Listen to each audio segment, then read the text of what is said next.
Sadu. Bapak Ibu, mari kita puja bakti pada siang hari ini kita lanjutkan dengan mendengarkan Dhamma. Dhamma di sana yang akan disampaikan oleh Ibu Lani Anggawati dari Wisma Sambodi. Selamat pagi Ibu Bapak Saudara-saudara yang harus berbahagia karena 3 keberuntungan. Kembali saya ingatkan, harus bahagia karena beruntung terlahir di alam manusia.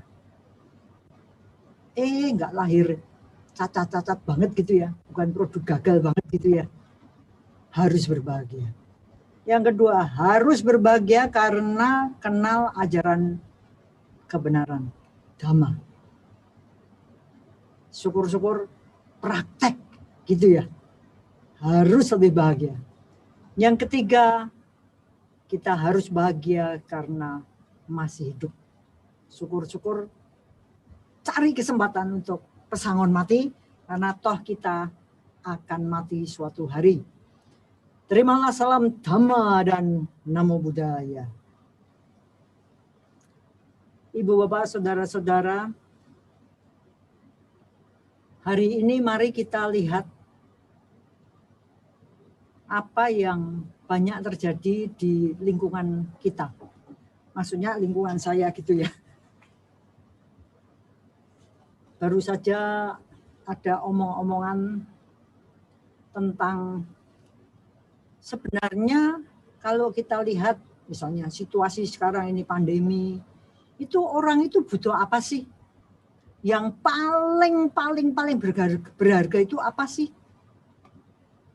Karena kami ini di dunia pendidikan, maka kemarin kita adakan webinar bicara tentang jangan salah loh mendidik anak. Karena dengan tidak adanya on-site, kita nggak pernah ketemu muka dengan anak-anak pada realita. Kita cuman ketemu anak seperti Anda ketemu saya ketemu sama Anda, cuman bayangan aja. Ngerti halo, tapi nggak ngerti gimana sesungguhnya kondisi yang menimpa atau berada di mana masing-masing dari kita. Maka kemarin muncul satu kesadaran bahwa sebenarnya dengan cara kita ini terpaksa ya, dipaksa kahanan, dipaksa keadaan untuk lerem mau nggak mau atau bergejolak, kalau mau milih yang bergejolak, itu tetap saja kita kalah sama yang namanya kenyataan itu. Maka kalau kemudian anak-anak berada di rumah, mereka berkembang apanya sih? Karena kami punya sekolah di sini, ya kepala sekolah, tim guru, gerobiakan gimana caranya menyiapkan, memberi sesuatu pada anak-anak supaya terus berkembang itu. Celakanya, upaya kita mengembangkan anak itu bisa-bisa hancur berantakan karena sistem online di mana anak itu belajar di rumah dan ganti profesi orang tuanya, bukan cuman bapak ibu, mama papa, papi mami, ayah bunda, tapi orang tua juga berfungsi sebagai guru. Nah ini menarik, karena apa? Apa yang dijadikan permata oleh sekolahan belum tentu dilanjutkan di dalam keluarga. Tet, anak-anak masuk sekolah. Di rumah nggak ada yang tet gitu, nggak ada. Kalaupun orang tua ngomongin, ayo bangun, ntar, udah, ogah, udah. Akibatnya apa? Kami yang berada di Dharma House, kepala sekolah, mulai mikir, waduh, besok kalau anak-anak dikembalikan ke sekolahan, itu para guru punya beban yang luar biasa untuk kembali memperbaiki kebiasaan yang sudah ditanamkan. Seorang orang tua ngomong, bener sih lan bener kuwi. Anak kuwi ambiar kabeh kebiasaan baiknya wis karakternya barang wis sak karep-karepe dhewe, nesu-nesu ya sak enake dhewe, marah-marah sudah lepas kendali, dan saya sebagai orang tua gak tahu gimana nanganinya. Karena apa? Terlalu dekat. Karena apa? Tidak ada ketegasan. Karena apa? Anak-anak itu seperti secara tidak langsung merasa raja diraja. Tidak lagi punya keinginan untuk bahwa aku tak berjuang supaya kelihatan baik. Dan nanti pelan-pelan memang benar-benar jadi baik. Kalau guru ngomong, jangan gitu. Iya. Minta maaf. Maaf. Mungkin tidak dari hati, tapi lama-lama kebiasaan jadi minta maaf itu enteng. Pertamanya maaf. Lama-lama maaf. Lama-lama iya aku salah ya. Maaf ya beneran loh nih maaf. Jadi terjadi perubahan dalam kebiasaan dan masuk ke dalam darah ini. Menjadi second nature, alam yang kedua, alami, wajar banget. Anak juga diajar untuk pelan-pelan dengan tugas-tugas yang diberikan. Sebenarnya mereka ini ngangkat beban yang makin lama makin berat. Beberapa orang tua protes keras. Tugasnya kakean lho, sing enteng ae ora sak akeh-akeh sithik wae. Anak-anak dibikin nyaman. Semuanya harus jadi menarik supaya anak tidak bosan. Padahal kemarin saya katakan dalam webinar kami dengan orang tua, hidup ini mana toh yang selalu menyenangkan? Ada jaminankah? Mana tuh kehidupan yang selalu menarik, tidak membosankan? Enggak ada. Celakanya, dalam satu sisi kita mengejar sukses, tapi ini cuman materi.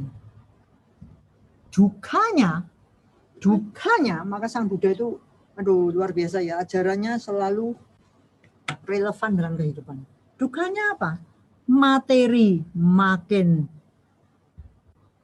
tinggi, mental makin rendah.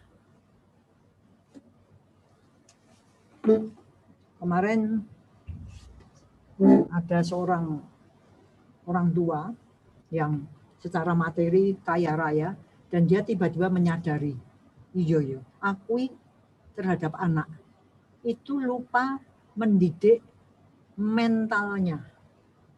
Kalau mental ini tidak diberi perhatian, karakter kebaikan hatinya tidak diberikan perhatian dan tidak dikembangkan, maka anak ini mungkin pinter secara akademis, secara intelektual. Tapi di sini lemah, tidak terasah, dan benar-benar bisa membawa kehancuran. Contoh, berapa malam yang lalu ada teman yang ngomong sama saya, Lan, aku punya teman kaya raya, hidup di Amerika, anak-anaknya juga hidup di Amerika, keluarga bahagia, suaminya baik banget. Toeng anicca, suaminya meninggal. Namanya keluarga bahagia. Tapi mentalnya tidak cukup disiapkan. Begitu ada satu pukulan bencana, blok. Sekarang ini si istri kembali ke Indonesia dalam kondisi yang sudah keplek-keplek, terkapar dan menggelepar. Isinya cuma nangis terus. Aku kasih nomor teleponmu ya. Saya katakan, waduh, ya aku bukan orang yang dalam posisi, dalam kompetensi pas harusnya diberikan sama khususan ya. Kalau gitu-gitu ya. Karena kalau sesuatu itu terjadi dalam kehidupan, kita tuh mau enggak mau harus ngadepi gitu loh. Dan yang ngadepi itu bukan materi kita, bukan duit kita. Yang menghadapi itu mental kita, pikiran kita, batin kita. Seberapa kekuatan yang sudah difondasikan, sudah dibangun, sudah didirikan, segitu pula kekuatan kita menghadapi bencana. Apa yang terjadi kalau kita nggak hati-hati ngurusin mental, ngurusin kebijaksanaan? Kita mungkin sekolah hasilnya A+, mungkin kita lulus dengan summa cum laude. Tapi kalau secara kebijaksanaan kita ini nggak punya, kita nggak punya keuletan, kita nggak mau berjuang, kita mau apa pada waktu bencana kehidupan datang? Dan tidak ada loh yang bisa menjamin bahwa kita tidak akan pernah dapat bencana kehidupan. Nggak ada yang bisa jamin. Karena itu semua perjuangan proses karma aja. Nah, dari sini kita melihat ya, kalau orang itu salah memberi perhatian pada sebenarnya harta kita, sebenarnya potensi kita, kebisaan kita, kemampuan kita, harusnya tuh yang diangkat yang mana? Salah kita, salah arah, jadi tidak bisa menuntun diri ke arah yang benar. Kita tidak gemar berbuat baik, kita tidak gemar mengembangkan batin. Akibatnya kondisi mental kita pada waktu butuh kekuatan tidak punya kekuatan. Agar-agar ambruklah kita. Nah, yang menarik adalah kalau sudah kita ambruk secara mental, secara materi kita terpaksa juga ikut terpengaruh.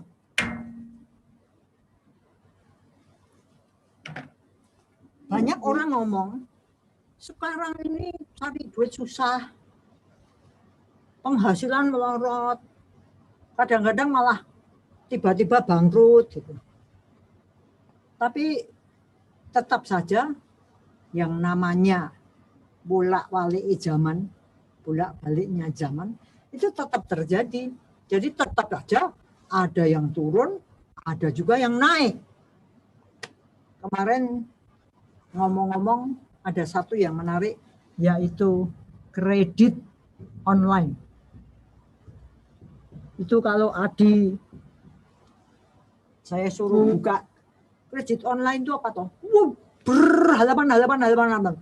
Banyak banget tawaran-tawaran yang iming-iming, yang kemudahan, yang one click away. Lie. Orang-orang dibikin terpikat. Dan pikiran yang biasanya kepingin terpikat, mencari yang gampang-gampang, mencari yang segera, instan. Langsung biasanya mencaplok.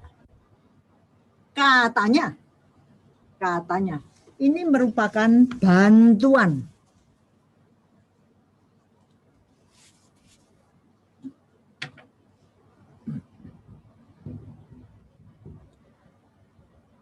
Kita ini banyak sekali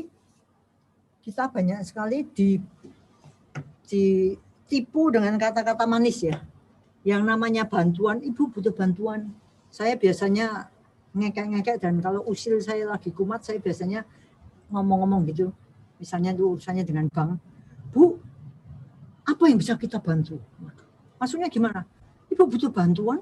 Butuh. Maksudnya butuh bantuan kan gimana? Butuh duit. Terus kemana? Nanti kita bantu. Weh.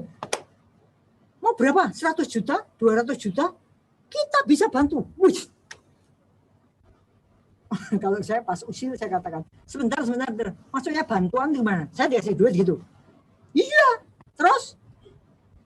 Ya nanti bunganya Terus mulailah keluar kata bunga, riba, anaan, lebon. Istilahnya banyak ya. Tapi intinya adalah ini semua sebenarnya beban. Itu nggak diomongkan. Ini sebenarnya racun. Ini sebenarnya perangkap. Nggak diomongkan. Ibu bapak kalau urusnya dengan kulaan itu utang, itu saya nggak ngomong ya. Karena orang dagang itu biasanya mesti punya utang, punya pinjaman berbunga dan sebagainya. Ini yang saya ngomongkan kehidupan sehari-hari ini loh. Yang bisa mencelakakan kita karena iming-iming ini bantuan. Jadi kita lihat bahwa kita ini kebanyakan terpikat karena kembali loba. Kita terpikat karena serakah. Kita terpikat karena banyak maunya. Kita terpikat karena kepengen wah. Kita terpikat karena kepengen pamer. Ini semua kalau dilihat dari ajaran Buddha, aduh itu sudah kuno ya, kita harus sudah kenal itu loba dosa moha. Itu sudah harus hafal gitu ya. Sampai kemarin saya diomongin sama editor kitab suci saya. Silang tuh mbok jangan ngomong loba dosa moha terus. Saya ngomong mbok ben loba dosa moha itu kita sampai kapanpun nggak nggak selesai ya, kita tetap goblok aja. Loba dosa moha itu gulung tiap hari, kadang-kadang tiap saat, tiap detik. Nah, kalau sudah kita ini kepikat masuk dalam one click away, itu cuma satu klik gitu. Saya pernah ditunjukin. Ini loh, Cilani. Loh ini loh buka app ini, mau yang mana? Kiri namanya bagus-bagus. Mau yang mana? Nanti syaratnya kelihatannya enteng gitu ya. Mereka tidak pernah memberitahu Bapak kalau sampai kita ini telat bayarnya bunga. Wah itu baru saya tahu. Oh gitu toh. Mereka tuh nunggu kita telat. Mereka nunggu kita lalai. Kembali, oh gunanya meditasi itu supaya kesadaran kita kuat. Supaya kita tidak lalai. Supaya kita selalu waspada. Aduh, sorry. Saya punya handphone yang luar biasa. Jadi, ya, saya lanjutin ya. Jadi kalau seandainya kita ini terperangkap di situ, maka pada waktu kita terlambat bayar, itu bunganya tiba-tiba menggunung. Baru saya tahu kenapa kok banyak tawaran. Kredit bunga 0%. Hebat amat ya. Bunga 0%. Saya baru tahu itu. Bahwa kredit bunga 0% itu bisanya pihak bank atau pihaknya orang yang memberi katanya bantuan ini, itu bunga 0% itu kalau tepat waktu. Kalau tidak lupa ini loh. Jadi mereka doanya tuh lupa. Karena begitu lupa, di sini bunga jadi berpersen-persen. Kembali, untung kita latihan meditasi. Paling tidak pikiran tuh sempat jernih sehingga kadang-kadang itu bayar kaya. Ya, gitu ya. Nah, yang namanya bantuan ini kan mencari korban gitu ya. Harus ada orang yang mengharapkan bantuan, membutuhkan bantuan.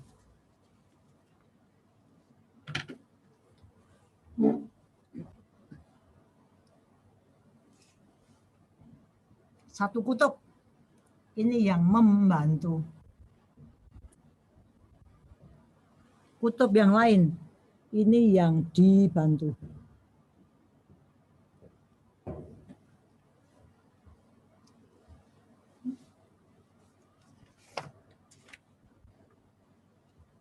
Bicara tentang membantu dan dibantu. Kita lihat ajaran Buddha. Membantu itu kan baik. Ya, belum tentu. Gitu ya.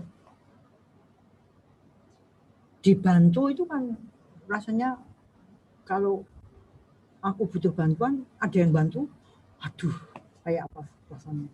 Gitu ya. Tadi pagi saya gerubiakan,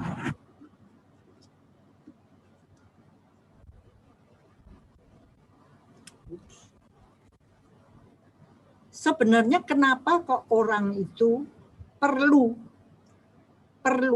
mencari korban kebaikan. Tadi yang saya katakan orang yang pulang ke Indonesia itu karena nangis terus penderitaannya besar sekali, sudah pergi ke dokter psikiater, sudah psikolog dan segala macam.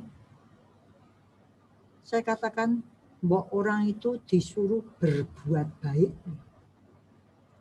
Jadi kalau di sini ini nandur, kita yang dibantu itu sebenarnya ngunduh.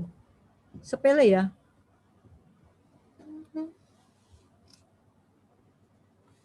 Saya ini kan mandor ya, jadi belajar banyak dari ini. Kalau kita taruh di bawah,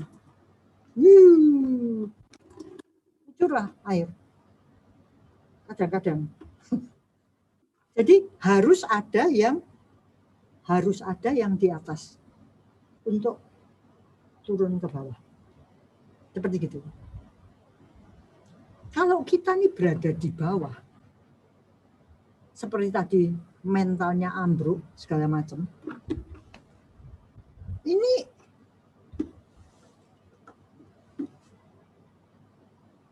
sepertinya kita nggak punya kekuatan untuk napas gitu ya, kayak seperti orang tenggelam gitu ya. Mau gini tuh rasanya airnya di sini loh, sampai ambil lagi.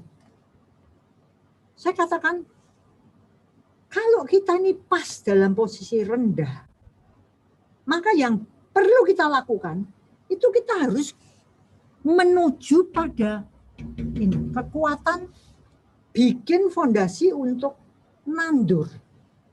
Tetapi kan saya lagi sedih. Loh ya, sedih itu dibuang dengan cara membuat orang lain gembira. Nanti kan kita dapat juga kegembiraan. Jadi salah satu prinsip atau jurus supaya kita nggak sakit jiwa adalah banyaklah berbuat baik. Dan berbuat baik itu kalau dalam bahasa Palinya itu dana. Dana ini sebenarnya artinya memberi gitu. Memberi. Jadi ngasih. Ngasih dari kata kasih. Maka kalau kita ini ngasih, sebaiknya ada perasaan kasih. Bukan cuma bukan. Ada perasaan kasih. Nah, tadi saya katakan kenapa saya beruntung kenal Buddha. Karena ajaran Buddha yang kita sebut Dhamma atau ajaran kebenaran itu punya jurus-jurus yang bisa kita pakai di dalam kehidupan. Ternyata untuk berbuat baik, ternyata untuk nandur itu juga ada jurusnya.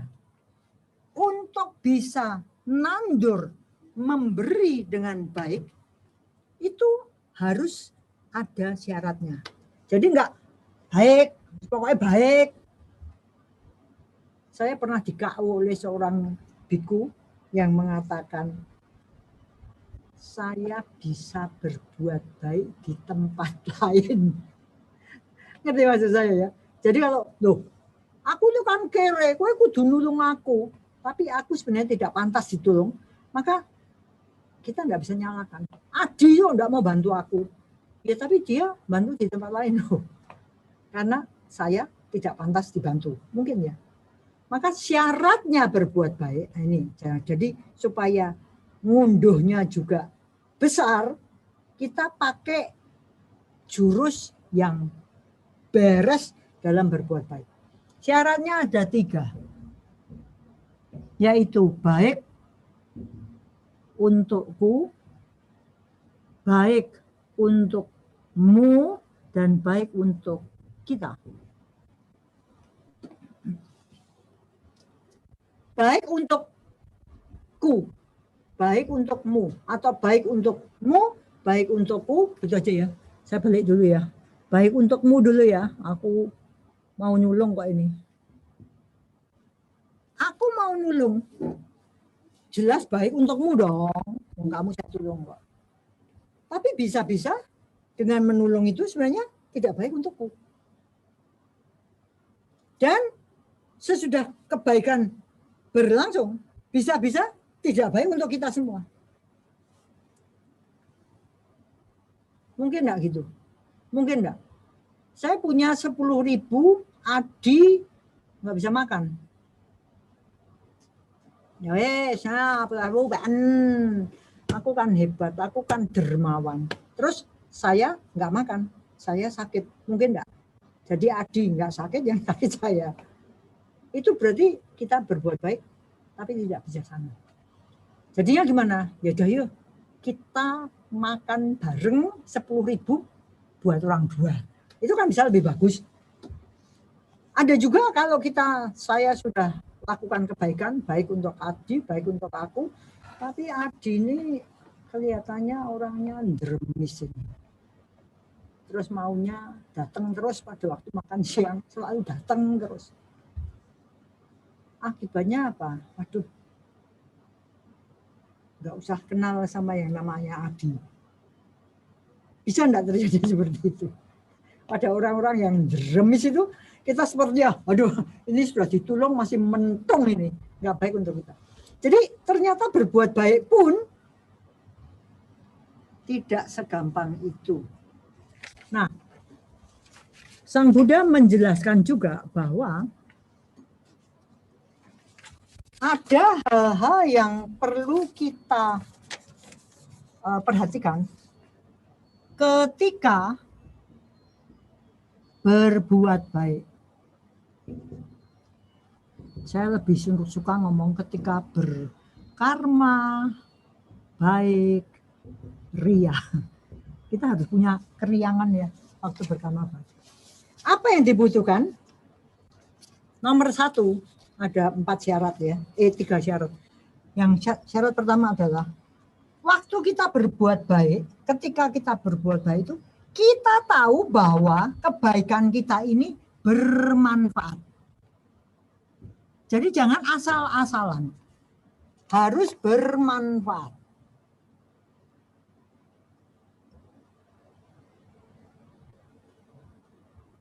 Kita memberi apa yang dia butuhkan.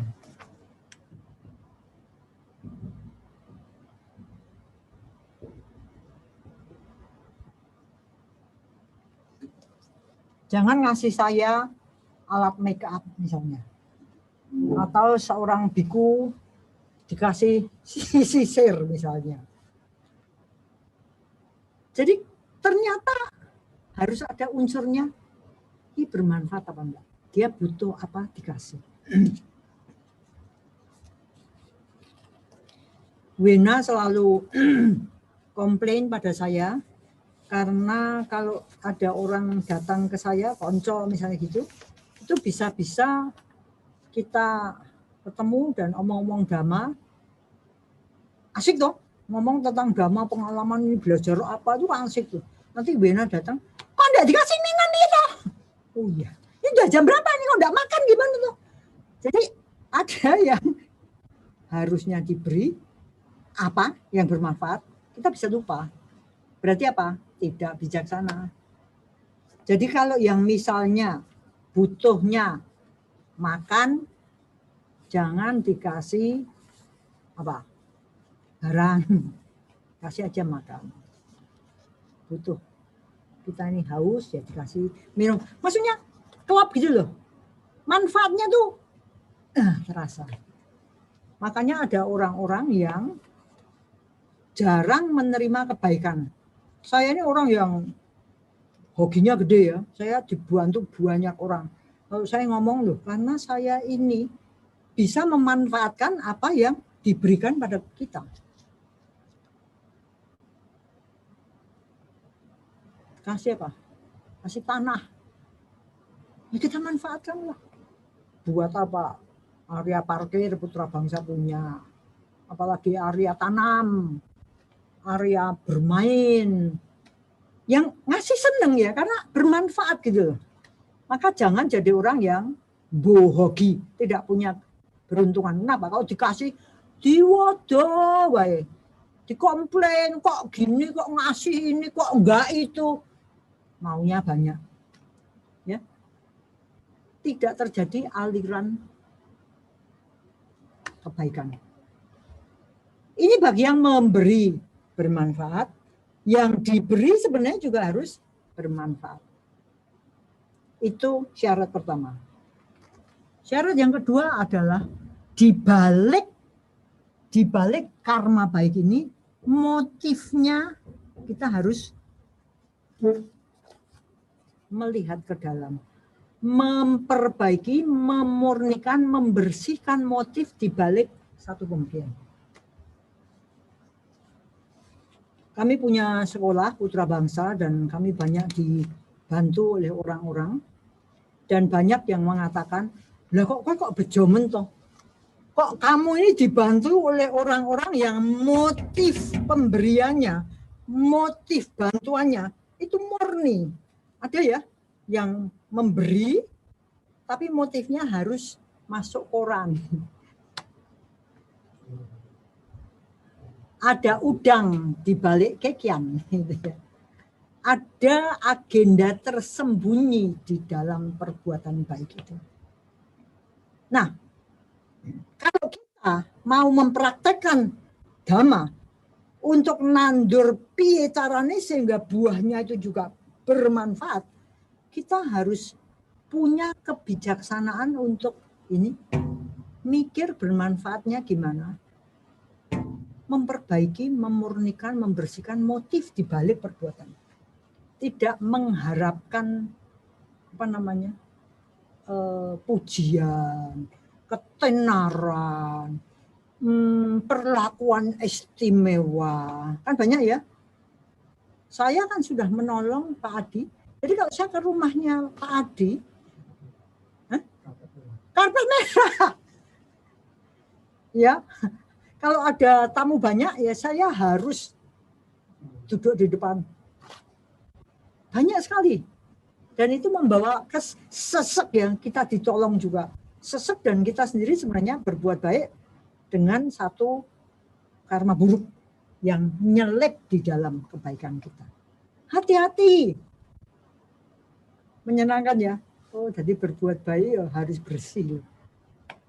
Seringkali kita berbuat baik tanpa mikir, ini bermanfaat apa enggak, ini aku nih motifku nih murni atau enggak.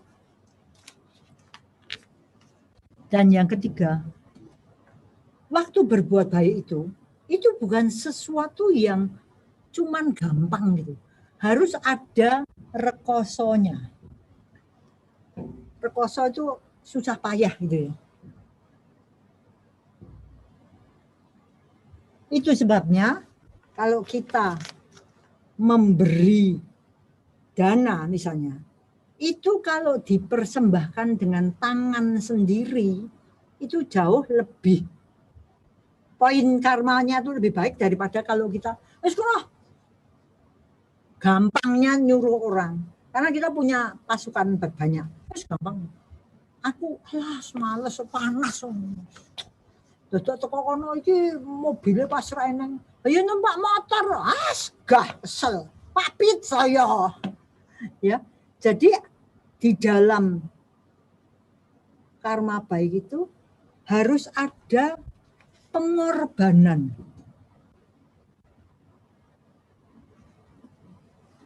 Itu sebabnya ada satu peristiwa dalam kehidupan yang saya nggak pernah lupa, yaitu cerita seorang guru meditasi.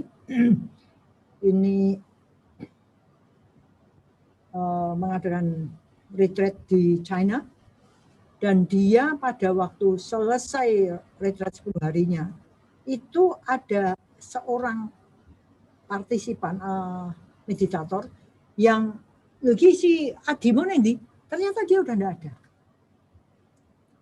Ya sudah, selesai, semua pulang.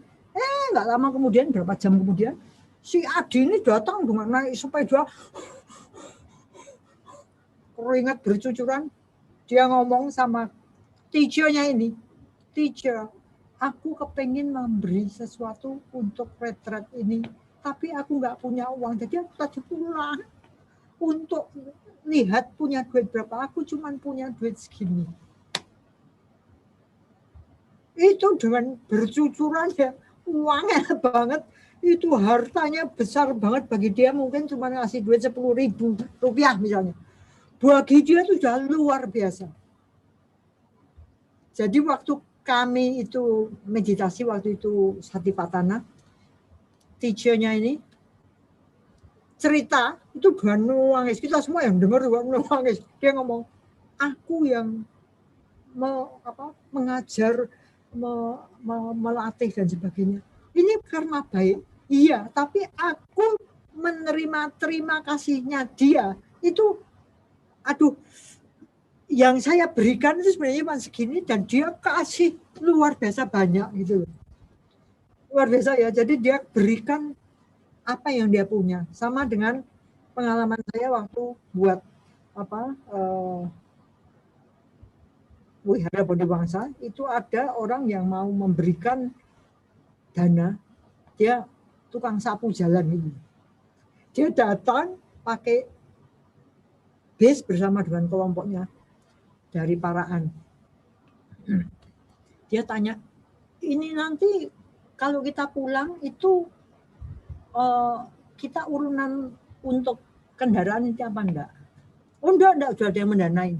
Kalau gitu aku mau ngasih sanguku, ini gajiku 3 hari nyapu, tak kasihkan untuk wihara. Kita yang nerima sampai nangis-nangis ya. Segitu, bagi dia mungkin 50.000, waktu itu 150.000 misalnya gitu. Itu dibandingkan dengan orang yang ngasih 150 juta, itu belum tentu enteng 150.000. Maksudnya ngerti ya? Jadi bagaimana, besarnya nandur itu erat hubungannya dengan manfaatnya, dana kitanya apa. Dan dana jangan dianggap cuma duit ya, kebaikan, nasihat, segala macam lah, tenaga dan sebagainya. Kalau itu bermanfaat itu luar biasa. Dan kalau motifnya itu motif yang bersih itu luar biasa. Dan kalau ini tuh dengan susah payah kita yang mengusahakan, itu luar biasa. Jangan heran kalau buahnya juga luar biasa. Dan kalau sudah buahnya luar biasa, jangan lupa innalillahi wa innalillahi roji'un. Cepat-cepat nandur lagi karena sudah panen. Nandur. Ini urusan dengan yang memberi. Yang memberi rasanya, senang aku, bermanfaat. Senang aku melakukan dengan motif yang baik. Senang aku karena aku mau berdaya upaya untuk melaksanakan itu. Tapi hati-hati ya, jangan gampang merasa bahwa orang yang berterima kasih kepada kita itu rasanya bagi saya membahagiakan. Karena apa? Karena sebenarnya kita yang harus lebih berterima kasih pada orang yang kita tolong. Kita harus lebih bersyukur karena kita mendapat kesempatan berbuat baik. Jadi jangan lupa berterima kasih. Karena diberi. Jadi kita bukan cuma memberi, diberi kesempatan berkarma baik. Iya. Betul enggak? Kadang-kadang kita gitu. Makasih ya. Kita senang. Orangnya tuh tahu terima kasih. Nanti dulu. Kita harus lebih berterima kasih daripada orang yang diberi. Kenapa? Orang yang diberi itu cuma nunduk. Kita nandur. Mendapat kesempatan untuk nandur suatu ketika kita ngunduh. Luar biasa. Jadi mari kita berbuat baik, berkarma baik ria dengan cara yang benar. Kenapa? Ya karena inilah yang membuat buahnya itu otomatis juga buah yang manis.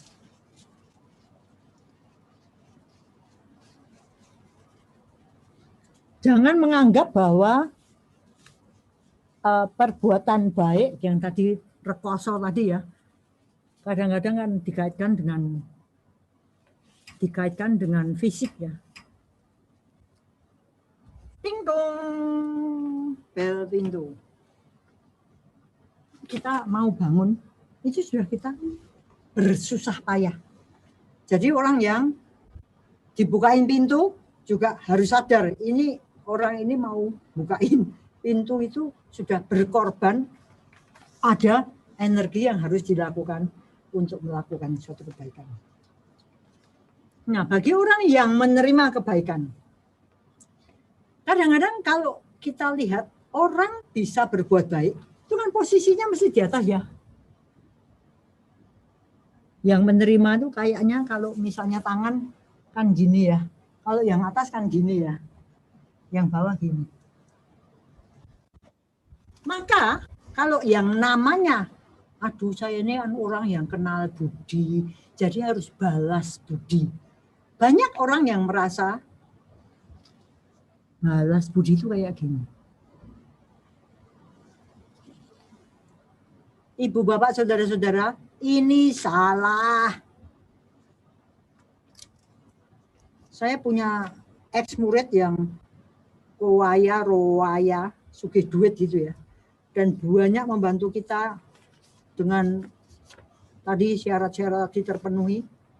Kami di sini merasa bersyukurnya setengah mati, berterima kasih setengah mati. Tapi kalau kita mau bayar budi ke dia, mau caranya gimana? Kalau dia ngasih kita 3 miliar, kita mau ngasih berapa? Jadi tidak bisa kita nih membalas budi dengan ke dia dengan harapan aku sudah membalas budi. Kenapa? Karena hal seperti ini tidak mungkin. Dan kalaupun mungkin, maka ini cuma satu siklus, satu lingkaran selesai. Cuntel, wassalam, the end. Maka bagaimana kita harus melakukan membalas budi itu? Bagaimana cara kita berterima kasih yang benar itu? Kita harus membuat kembali berkarma baik pada banyak orang. Dengan cara gitu kebaikannya orang ini ikut dalam perjalanan kebaikan yang kita lakukan. Itu sebabnya kenapa orang yang banyak berbuat baik pada orang yang mau menggulirkan kebaikannya itu tambah beruntung, tambah terlindung. Karena apa? Karena energinya, poin karma baiknya itu melimpah. Air mengalir sampai jauh, bukan cuma mandek di sini. Ke gunung-gunung 1000, ribuan orang. Itu sebabnya Sang Buddha mengatakan kalau kita melakukan kebaikan yang bermanfaat untuk banyak orang itu luar biasa. Salah satunya sekolah. Maksudnya gimana? Kalau Anda butuh tempat kebaikan, kirimkan ke Putra Bangsa. Itu iklannya kayak gitu. Nah, urusan dengan melakukan kebaikan dan menerima kebaikan, ini menarik sekali kalau kita lihat. Ada satu sutta Sang Buddha yang mengatakan bahwa ada 2 jenis manusia langka.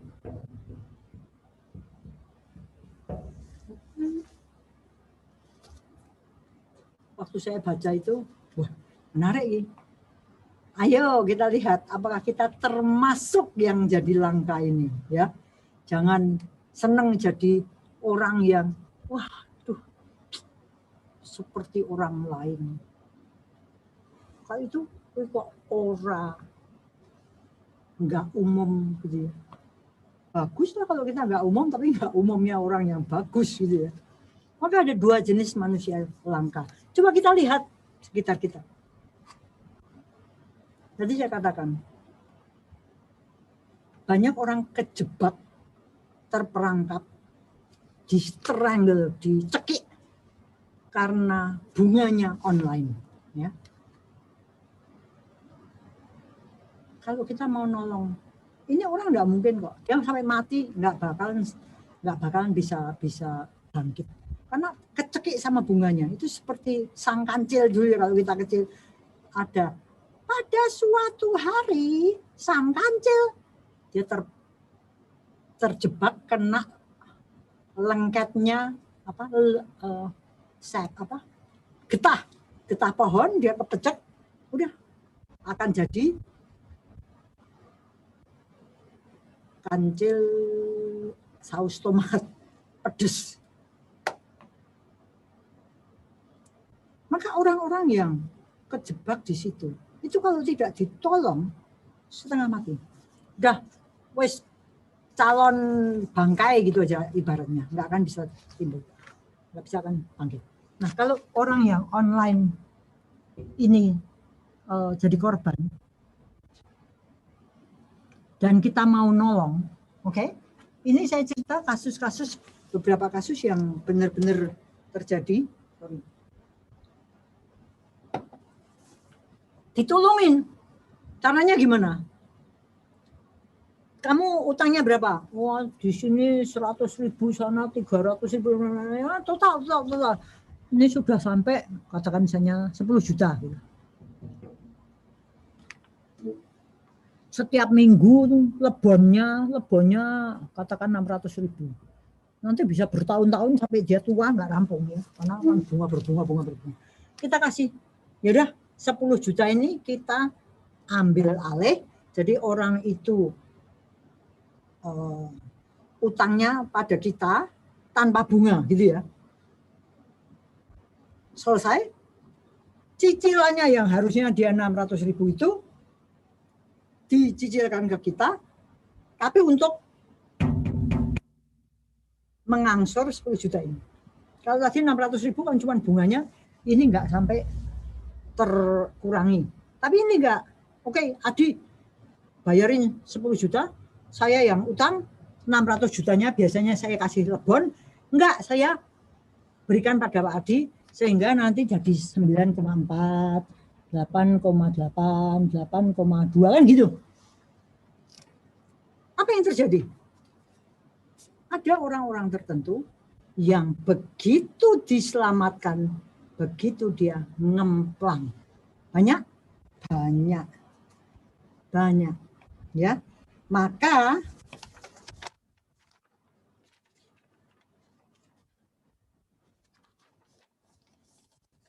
kembali pada aku adalah pemilik karmaku sendiri, pewaris karmaku sendiri, terlahir oleh karmaku sendiri, berkerabat terikat oleh karmaku sendiri, sial dan tercelakai oleh buah karma burukku sendiri, terlindung dan beruntung karena buah dari karma baikku sendiri.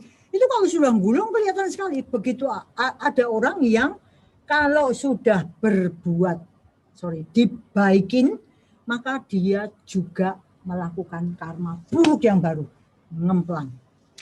Ya. Orang-orang seperti ini banyak terjadi, sehingga oleh Sang Buddha dikatakan dua jenis orang yang langka itu adalah orang yang tahu berterima kasih, kenal budi baik orang,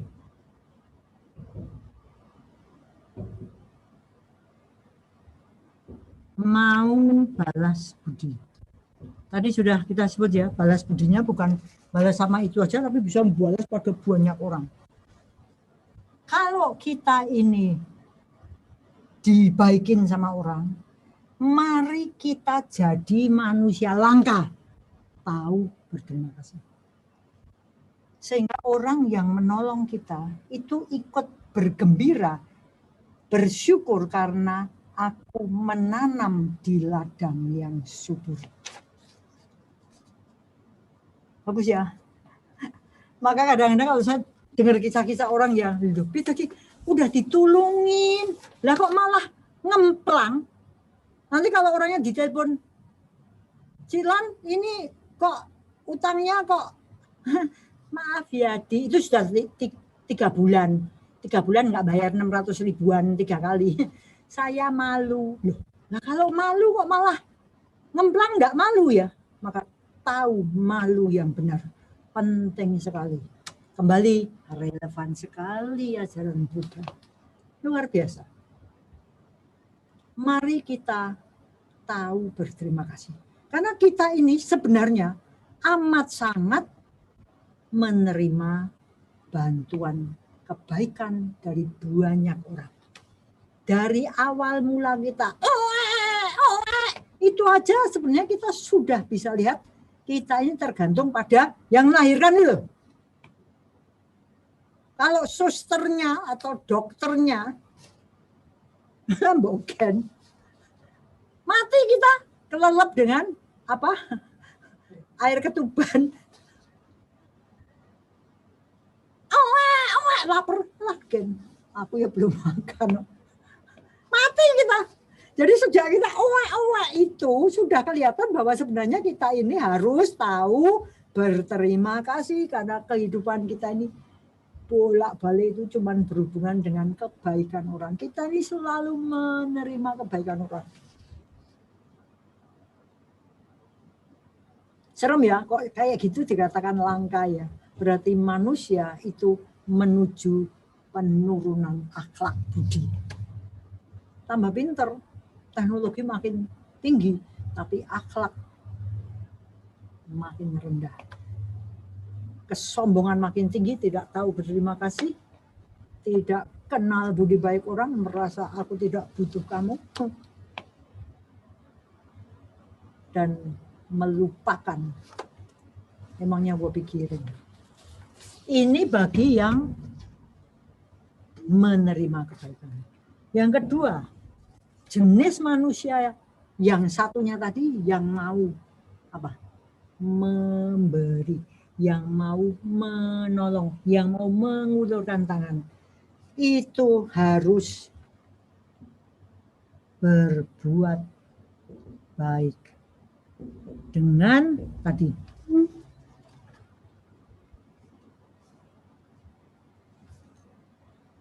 ya 4 syarat ya, 3 plus 1 yang terima kasih itu ya. Jadi kalau kita ini berbuat baik, mari kita lihat supaya kita jadi manusia langka itu gimana. Ya tadi, kalau kita bantu yang bermanfaat dong. Ya, kalau kita sudah mau bantu ya kita murnikan motif kita. Dan kalau kita mau bantu ya sekuat tenaga, berkorban ya oke-oke saja. Dan jangan lupa berterima kasih karena kita mendapat kesempatan pesangon pindah alam. Inilah 2 jenis manusia langka. Semoga kita mengarah ke sana gitu ya. Kalau seandainya ini ada 0 sampai 1000 skala gitu ya. Ya mudah-mudahan kita berada di sini gitu ya. Kalau belum ya mari kita berusaha ke sana. Karena Sang Buddha sudah memberikan jurusnya, sudah memberikan kiat-kiat yang bisa kita lakukan untuk menuju ke arah yang benar. Sampai situ ya. Nah, kalau kita tahu berterima kasih, kalau kita kenal budi baik orang, kita mau balas budi, kemudian kita bisa lihat Sang Buddha menjelaskan tidak gampang untuk membalas budi. Tidak gampang untuk bisa menunjukkan, ayo aku payback, membayar kembali. Ada dua jenis manusia yang kebaikannya itu sulit dibalas.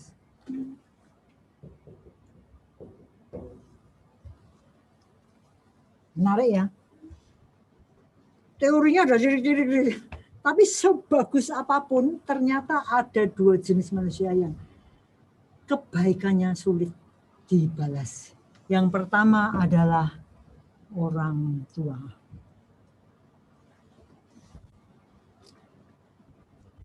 Kalau ngomong-ngomong dengan penghuni Dharma House, kadang-kadang saya ngomel-ngomel.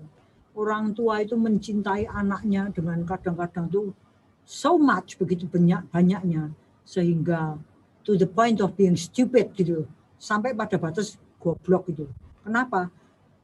Karena anaknya tidak tahu budi. Mungkin enggak?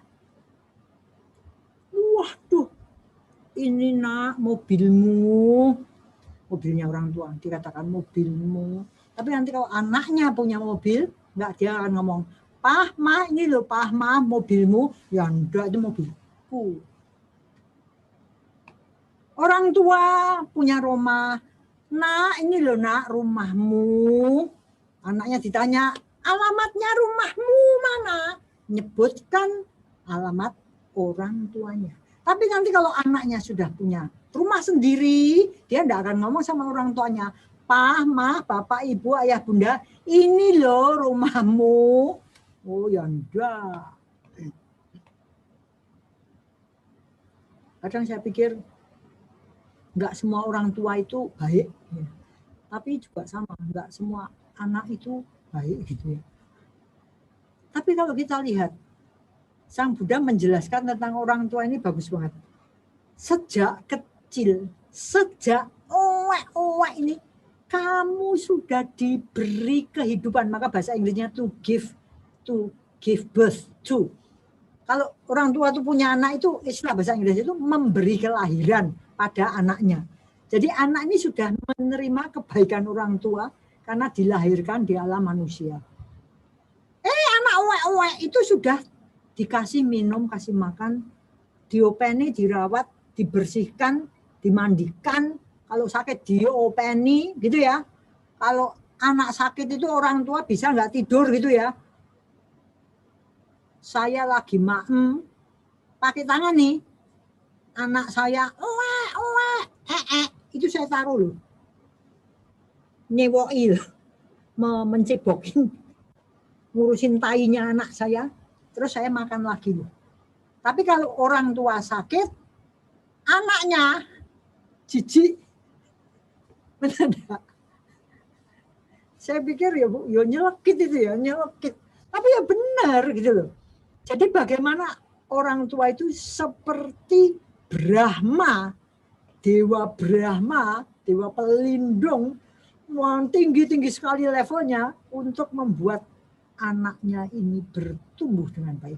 Kembali saya katakan tidak semua orang tua baik ya, karena kalau orang tuanya merusak anak ya bisa kok. Anaknya dimanja-manja itu namanya ya merusak anak ya. Tapi kalau orang tuanya beres, dia mencoba gimana caranya itu kalau sampai sakit, dia nggak tidur berapa lama untuk ngurusin anaknya. Mau loh. Tapi kalau anak orang tuanya sakit, yo bose. Jadi levelnya pengorbanan itu sudah amat jauh. Makanya sulit dibayar kembali. Itu sebabnya kalau kita kebetulan jadi orang tua, kita harus berjuang untuk menjadi Brahmanya, menjadi suri teladan, memberikan yang terbaik pada anak sekaligus menata supaya anak ini punya keluhuran yang baik sehingga dia tidak jadi anak durhaka, tidak tahu balas budi pada orang tuanya. Ini kadang-kadang saya pikir, wah jadi orang tua itu memang luar biasa. Luar biasa. Maka sulit dibayar. Perumpamaan yang diberikan oleh Sang Buddha juga nyelekit ya. Jadi kalau ibu bapak itu saya pondong, satu di sini, saya pondong di sini, wah wayangnya udah berat banget ya. Sampai pun pipis di sini enggak apa-apa ya. Sama waktu kita dulu kecil, orang tua kita kadang-kadang belepotan ini dibalas dengan seperti itu, dijunjung. Wah dimandikan, dipijetin, diolesi dengan minyak, dikasih krim, wah segala macam. Itu masih belum bisa membalas kebaikan mereka. Serem ya? Aduh, nih jangan galak-galak sama orang tua gitu ya. Jangan galak-galak. Maksudnya gitu loh, Dik. Kamu jangan galak-galak sama orang tua. Yang kedua, dua jenis manusia yang kebaikannya sulit dibalas. Orang tua dan guru. Itu sebabnya nanti saya tidak memberikan puisi yang bagus, tapi saya memberikan satu lagu untuk guru. Guru ini juga sulit dibalas kebaikannya. Guru itu siapa? Bisa gurunya orang tua. Jadi orang tua itu kan guru pertama dan guru utama. Guru sekolah itu guru kedua. Pengganti orang tua. Itu guru utama kalau di sekolah. Tetapi kalau kita lihat dari awal anak-anak belajar, mengkureplah jatuh, jalan jatuh, berlari jatuh, ngajari anak, ini apa? Cilup-cilup, bah. Itu ngajari anak untuk melihat persepsi, mengajar warna. Hidungnya yang mana? Pintar. Matanya mana? Jangan malah keculek. Ya. Giginya mana bagi? Giginya berapa? Wah, seneng banget. Ayo ngomong, mama. Sini ya papanya. Papa. Nanti rebutan ya toh. Papa duluan. Iso, mama duluan. Akhirnya tengkar. Kita lihat prosesnya belajar anak.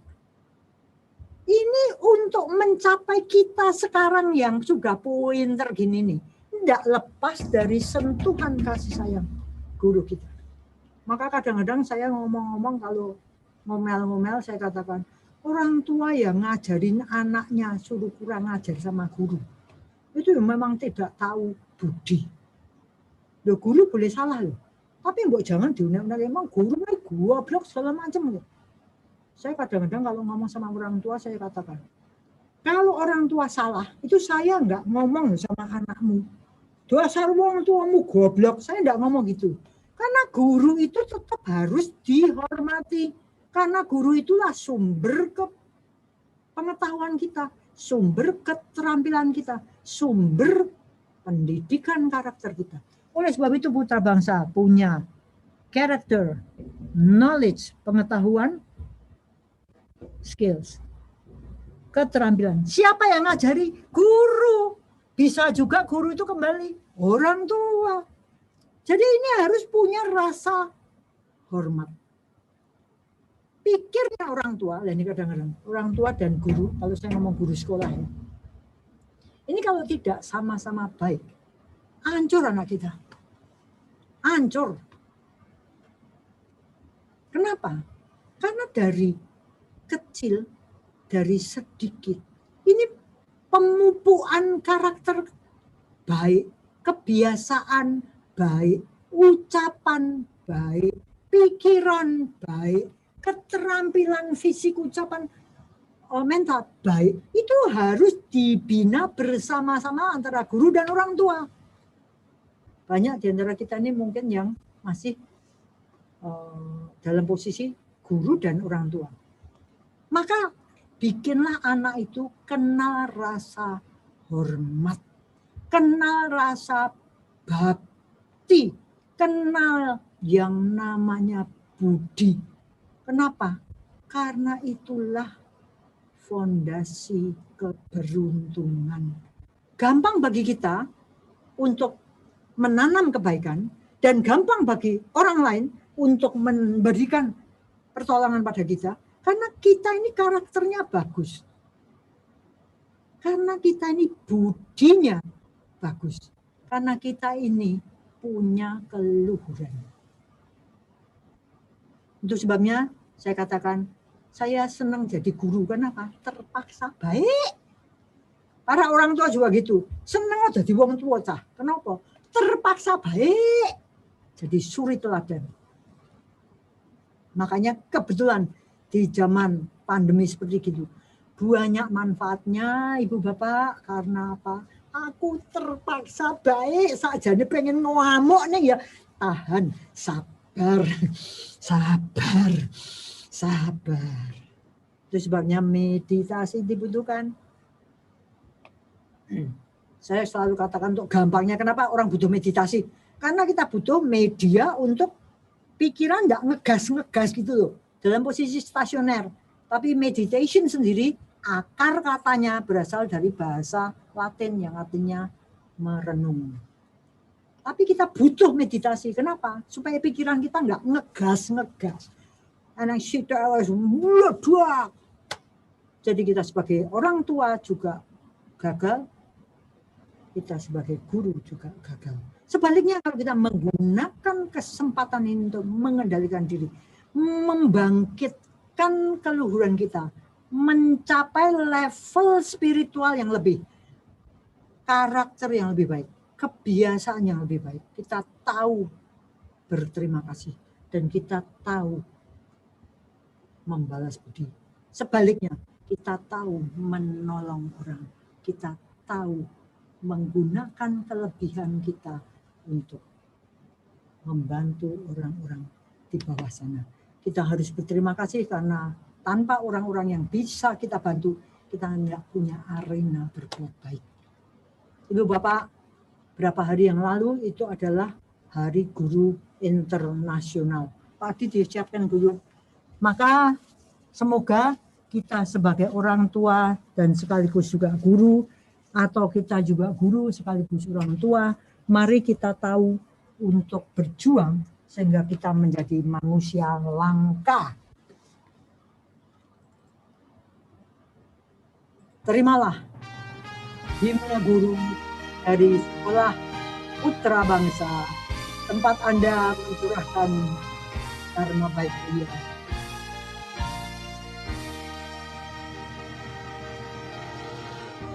Terpujilah wahai engkau,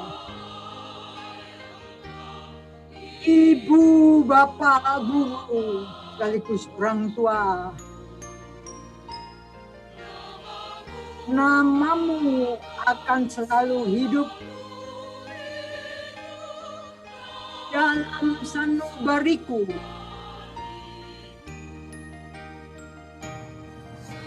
Semua baktimu akan kuukir di dalam hatiku.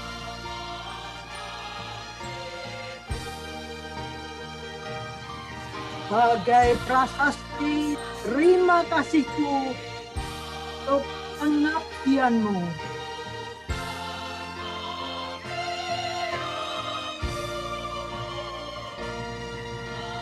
Engkau sebagai pelita dalam kegelapan.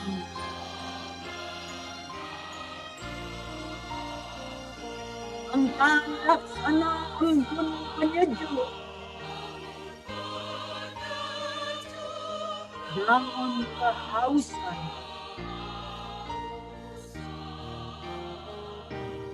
Engkau patriot pahlawan bangsa.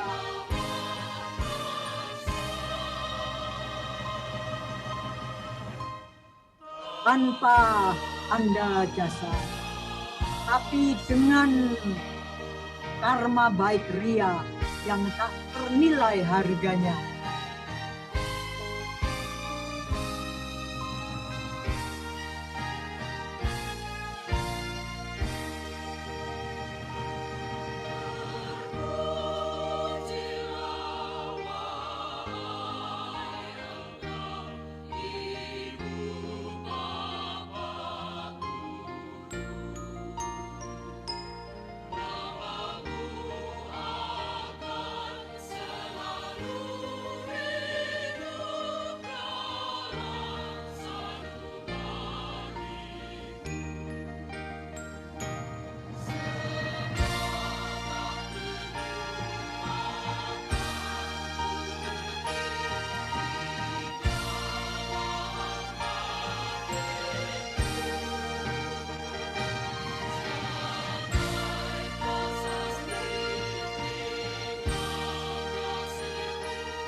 tanpa tanda jasa, tetapi dengan banyak karma baik yang tak ternilai harganya.